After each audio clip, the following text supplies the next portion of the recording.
Hello and welcome back to my channel. In today's video, I will show you how to fix John's and Louis app not working.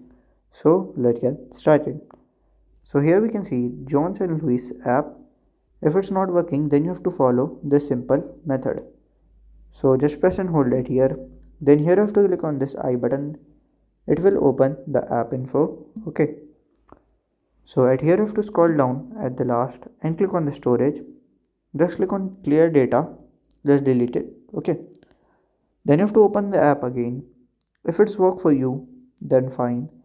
If it's not work for you, then you have to probably check for an update. So you can directly go to the Google search bar and you can directly search for the John and Louis app.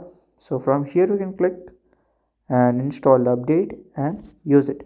So if you find this video helpful, make sure you like, subscribe and share the video. Thank you for watching.